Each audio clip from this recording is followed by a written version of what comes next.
സുഹൃത്തുക്കളെ എല്ലാവർക്കും നമ്മുടെ പുതിയ വീട്ടിലേക്ക് സ്വാഗതം. ഇന്ന് എല്ലായിടത്തും ഇലക്ഷന്റെ പ്രചാരണങ്ങളെല്ലാം കഴിഞ്ഞ് വോട്ട് ചെയ്യലിന്റെ പ്രക്രിയകളൊക്കെ നടന്നുകൊണ്ടിരിക്കുകയായിരുന്നു. അങ്ങനെ പലയിടങ്ങളിലും പല ജില്ലകളിലുമായിട്ട് ഒരുപാട് ആളുകൾ വോട്ട് ചെയ്ത് മാറുന്ന അല്ലെങ്കിൽ വോട്ട് ചെയ്ത് മടങ്ങുന്ന കാഴ്ചകളൊക്കെ നമ്മൾ വാർത്തകളിൽ കണ്ടതാണ്.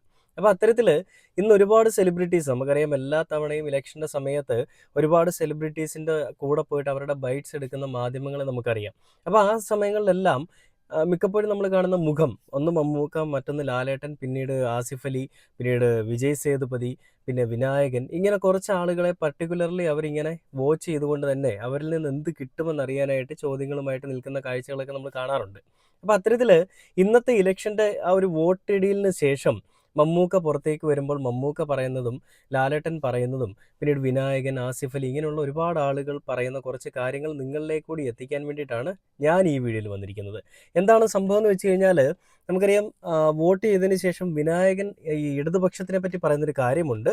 പിന്നീട് ആസിഫ് അലി പറയുന്നൊരു കാര്യമുണ്ട്. നമുക്കറിയാം പല സമയങ്ങളിലും ഇടതുപക്ഷത്തെ പറ്റി ചോദിക്കുന്ന സമയത്ത് ആസിഫ് അലി പറഞ്ഞിട്ടുള്ളൊരു കാര്യമുണ്ട്. എന്താ കാര്യം എന്ന് വെച്ച് കഴിഞ്ഞാൽ ഏത് പാർട്ടി വന്നാലും കുഴപ്പമൊന്നുമില്ല, അഭിപ്രായ സ്വാതന്ത്ര്യവും ആവിഷ്കാര സ്വാതന്ത്ര്യവും നമുക്കുണ്ടാവുന്ന അല്ലെ, അങ്ങനെ ഒരു രണ്ട് സ്വാതന്ത്ര്യങ്ങൾ നമുക്ക് നൽകുന്ന ഒരു പാർട്ടി ആയിരിക്കണം അധികാരത്തിൽ വരേണ്ടത്. ഈ ഒരു കാര്യത്തിലും ഇന്ന് വോട്ട് ചെയ്തതിന് ശേഷം പുറത്തിറങ്ങി വരുമ്പോഴും ആസിഫ് അലി പറഞ്ഞത് അതേ കാര്യം തന്നെയാണ്. എന്താണ് ആസിഫ് അലി പറഞ്ഞതെന്ന് ഞാൻ നിങ്ങളെ ഒന്ന് കാണിച്ചു തരാം.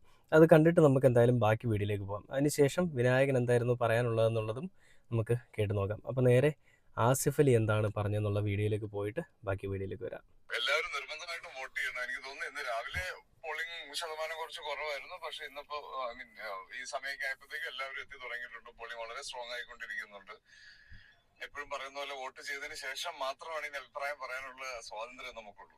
എപ്പോഴും നമ്മൾ ആഗ്രഹിക്കുന്ന പോലെ നമുക്ക് ഇതുവരെ കിട്ടിയിട്ടുള്ളത് പോലെയൊക്കെ തന്നെ അഭിപ്രായ സ്വാതന്ത്ര്യമുള്ള ഒരു സർക്കാരായിരിക്കണം നമുക്ക് വേണ്ടത്. അതാണ് ഞാൻ എപ്പോഴും പറയുന്നത്. നമുക്ക് ഇന്ററാക്ട് ചെയ്യാൻ പറ്റുന്ന, നമുക്ക് ആക്സസ് ചെയ്യാൻ പറ്റുന്ന, നമ്മുടെ കയ്യെത്തും ദൂരത്തുള്ള ഒരു ഭരണ സംവിധാനം തന്നെ വേണം നമുക്ക് എപ്പോഴും. അതാണ് നമ്മൾ ശീലിച്ചതും.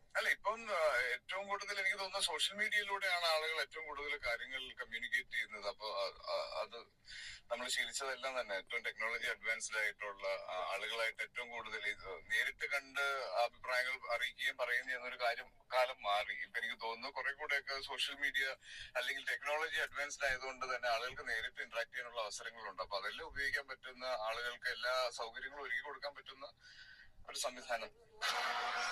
കണ്ടില്ലേ, ആസിഫ് അലി അവിടെ പറയാതെ പറയുന്നത് ഏത് പാർട്ടിയെ പറ്റിയാണ്?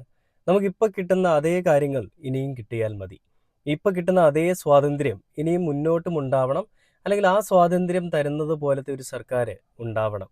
അത് BJP ഉണ്ടാവരുത് എന്നുള്ളൊരു താക്കീത് കൂടി ആ ഒരു വാക്കുകളിൽ നമുക്ക് പ്രകടമാണ്. ഇതിനി ഞാൻ പറയുമ്പോൾ നിങ്ങൾ പറയും, ആ മര്യാദയ്ക്ക് ഇരിക്കുന്ന ഒരു മനുഷ്യനെ എന്തിനാണ് നിങ്ങൾ BJPക്കും അല്ലെങ്കിൽ അവർക്കിടയിൽ ഒരു പ്രശ്നം ഉണ്ടാക്കാനായിട്ട് സംസാരിക്കുന്നത്? അങ്ങനെ പറയുന്നതുകൊണ്ട് നിങ്ങൾക്ക് എന്താണ് കിട്ടുന്നതെന്നൊക്കെ നിങ്ങൾ പറയുന്നുണ്ടാവാം. എന്നാൽ ഞാൻ എടുത്തു പറയുകയാണെന്നുണ്ടെങ്കിൽ ഈ നാട്ടിലെ ആവിഷ്കാര സ്വാതന്ത്ര്യം അല്ലെങ്കിൽ നമുക്ക് എന്തെങ്കിലും ഒന്ന് പറയാനുള്ളൊരു സ്വാതന്ത്ര്യം, ഇത് രണ്ടും BJP ആയിരുന്നു ഉണ്ടായിരുന്നതെങ്കിൽ ആർക്കെങ്കിലും കിട്ടുമോ? ഒരു കോപ്പും കിട്ടൂല. എന്തെങ്കിലും ഒരു സംഭവം ഉണ്ടായിക്കഴിഞ്ഞാൽ അപ്പോൾ ED കസ്റ്റംസ് എന്ന് പറഞ്ഞുകൊണ്ട് രണ്ട് ടീമിനെ വീട്ടിലേക്ക് അയക്കും. പിന്നെ റെയ്ഡായി മറ്റേതായി മറിച്ചതായി അവരുടെ സ്വൈര്യ ജീവിതം നശിപ്പിക്കുന്ന രീതിയിലേക്ക് കാര്യങ്ങൾ പോകും. കോൺഫിഡൻറ്റ് ഗ്രൂപ്പിൻ്റെ ഉടമയായിട്ടുള്ള റോയ് മരിച്ചതിനെ പറ്റിയൊക്കെ നമുക്കറിയാം അല്ലേ? അദ്ദേഹത്തിൻ്റെ മരണത്തിന് കാരണക്കാരായത് മീഡിയ ആണെന്ന് പറഞ്ഞുകൊണ്ട്, കസ്റ്റംസ് ആണെന്ന് പറഞ്ഞുകൊണ്ടൊക്കെ വാർത്തകളൊക്കെ വന്നിരുന്നു. പിന്നീട് അതിൻ്റെ അപ്ഡേഷൻസ് ഒന്നും അറിയാനില്ല. എന്തായാലും സംഭവങ്ങളൊക്കെ പോയി. അപ്പോൾ എന്തെങ്കിലും ഒന്ന് പറഞ്ഞു കഴിഞ്ഞാൽ, ഇവർക്കെതിരെ എന്തെങ്കിലും ഒന്ന് സംസാരിച്ച് കഴിഞ്ഞാൽ അടുത്ത ദിവസം EDയെ വിടുക. മമ്മൂക്കയുടെ വീട്ടിലേക്ക് ED പോയതും കസ്റ്റംസ് പോയതും ആര് പറഞ്ഞിട്ടാണ്? കേന്ദ്ര ഏജൻസികൾ പറഞ്ഞിട്ടാണല്ലേ? അങ്ങനെ മമ്മൂക്കയും മകനെയും കുടുംബത്തിനെയും എല്ലാം വേട്ടയാടിയൊരു കേന്ദ്ര ഏജൻസി. ഇപ്പോൾ ആസിഫ് അലി ഈ ഒരു കാര്യം പറഞ്ഞതിൻ്റെ പേരിൽ നാളെ വേണമെങ്കിൽ ആസിഫ് അലിയും വേട്ടയാടാം, അല്ലെങ്കിൽ ആസിഫ് അലിയും വേട്ടയാടാനായിട്ട് ഉപയോഗിക്കാം. അപ്പോൾ ഇങ്ങനെയൊക്കെയുള്ളൊരു കാര്യങ്ങളാണ് നമ്മുടെ നാട്ടിൽ നടക്കുന്നത്. ഇങ്ങനെയുള്ള വൃത്തികെട്ട പരാമർശങ്ങൾ, അല്ലെങ്കിൽ ഇങ്ങനെയുള്ള വൃത്തികെട്ട ചിന്താഗതികൾ, അല്ലെങ്കിൽ ഇങ്ങനത്തെ രീതികൾ അത് മാറണം, അല്ലെങ്കിൽ അത് മാറ്റുന്ന ഒരു സർക്കാരിന് വേണം പ്രാധാന്യം നൽകാനെന്നാണ് ആസിഫ് അലി എടുത്ത് പറയുന്നത് അല്ലേ? പറയാതെ തന്നെ ആസിഫ് അലി പറയുകയാണ് ഇടതുപക്ഷത്തിന് തന്നെ വോട്ട് നൽകണമെന്നുള്ളത്. വേറൊരു വീഡിയോയിൽ ഞാൻ കണ്ടൊരു കാര്യം, അതായത് വിജയ് സേതുപതി പറഞ്ഞൊരു കാര്യമാണ്. നമ്മുടെ നാട്ടിൽ വികസനങ്ങൾ പറഞ്ഞു വരുന്നവരെയും, നമ്മുടെ നാട്ടിലെ കുട്ടികൾക്ക് വേണ്ടിയുള്ള വികസനങ്ങളുമായിട്ട് വരുന്നവരെയും, അടിസ്ഥാന സൗകര്യങ്ങൾ ഒരുക്കുന്നവരെയും ഒക്കെ വിജയിപ്പിക്കാം. എന്നാൽ ജാതി, മതം, ഈ രണ്ട് കാര്യങ്ങൾ പറഞ്ഞുകൊണ്ട് വോട്ട് നേടാൻ വരുന്നവന്മാരെ ഒരു കാരണവശാലും വീടിൻ്റെ 7 അയൽവക്കത്ത് പോലും കൊണ്ടുവരരുതെന്നാണ് വിജയ് സേതുപതി പറയുന്നത്. ആ ഒരു വീഡിയോടെ ഞാൻ നിങ്ങളിത് കാണിച്ചുതരാം. എല്ലാ തവണയും വിജയ് സേതുപതി ഇങ്ങനെ പറയാറുണ്ട്. ഇത്തവണയും അദ്ദേഹം കുറച്ചുകൂടി കടുപ്പിച്ച് പറയുകയാണ്. അത് ആർക്കാണ്, അല്ലെ ആർക്കിട്ടാണ് കൊട്ടുന്നതെന്ന് മനസ്സിലായി കാണുമല്ലോ അല്ലേ? കണ്ടു നോക്കാം. அன்பார்ந்த வாக்காளர் பெருமக்களே, பார்த்து ஓட்டு போடுங்க. தயவுசெய்து சிந்திச்சு ஓட்டு போடுங்க. அது ஓட்டு போடுறது முக்கியம்.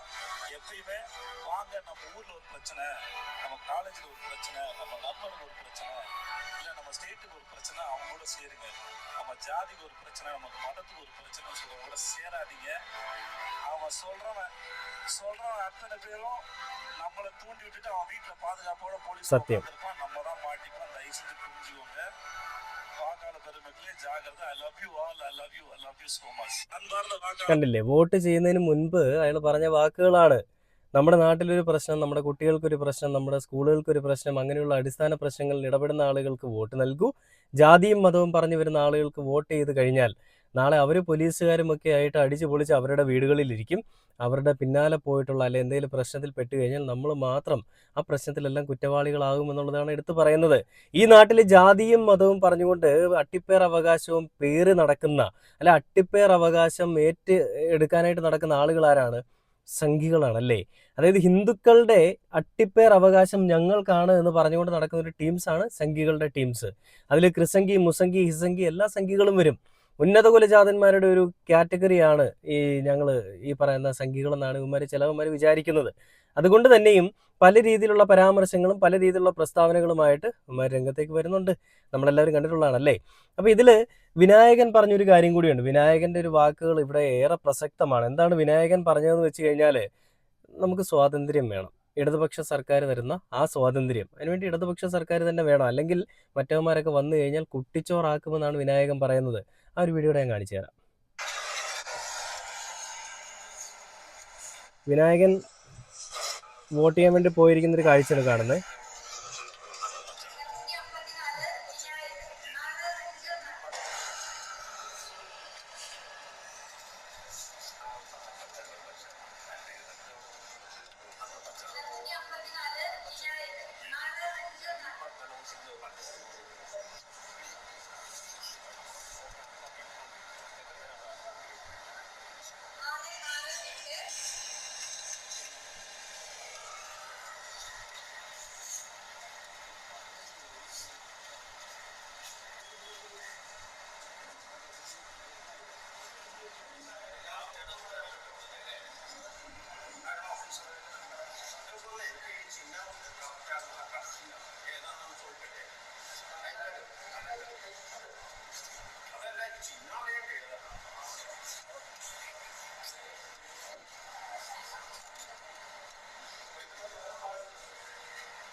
നടൻ വിനായകൻ ഗാന്ധിനഗർ മാതാനഗർ സ്കൂളിൽ വോട്ട് രേഖപ്പെടുത്തിയിരിക്കുന്നു. ഇത്തവണ എത്രത്തോളം നിർണായകമാണ്?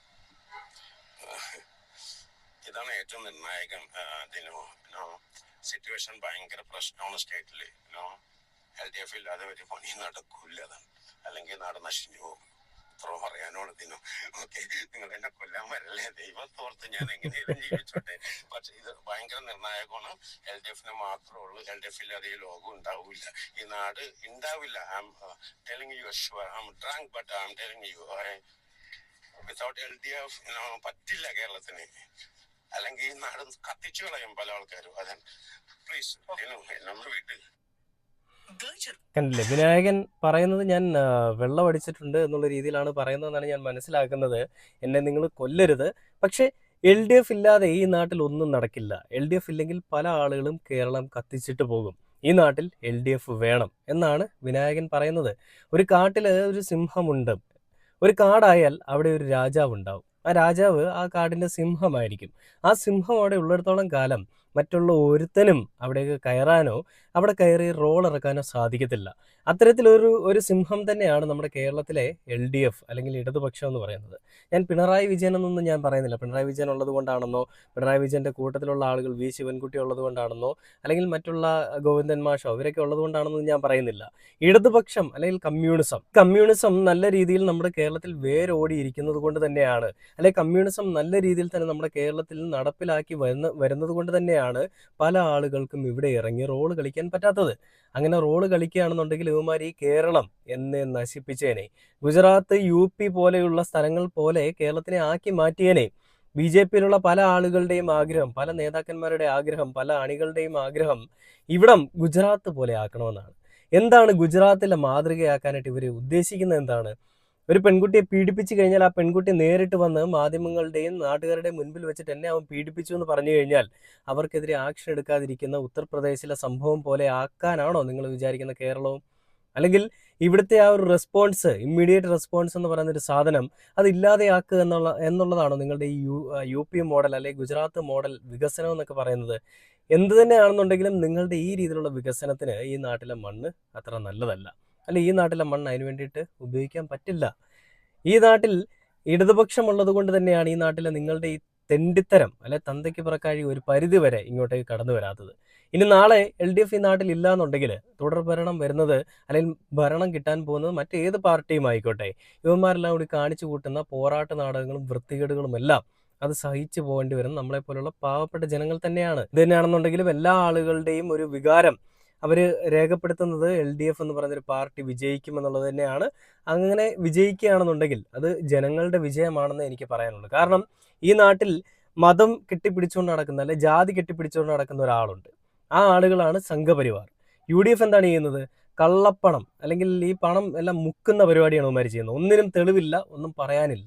നേരത്തെ എല്ലാ ആളുകളും ഒരുപോലെ നിന്നിരുന്നിടത്ത് ഇന്നിപ്പോൾ ഈ രണ്ട് കൂട്ടം ആളുകൾ രണ്ട് രീതിയിലേക്ക് ചേരി തിരിഞ്ഞ് നിൽക്കുകയാണ്. അവിടെ നമുക്ക് ആശ്രയിക്കേണ്ടി വരുന്നത് ഒരാൾ മാത്രമേ ഉള്ളൂ, LDF ആണ്. ഞാൻ ഒരിക്കലും ഒരു LDFന്റെ അനുഭാവിയൊന്നുമല്ല. ഞാൻ പക്ഷെ പറയുന്നത് ഇങ്ങനെയുള്ള സംഭവങ്ങൾ ഈ നാട്ടിൽ ജാതിയുടെ മതത്തിൻ്റെ പിന്നാലെ ഒരു ടീം ഓടുന്നു.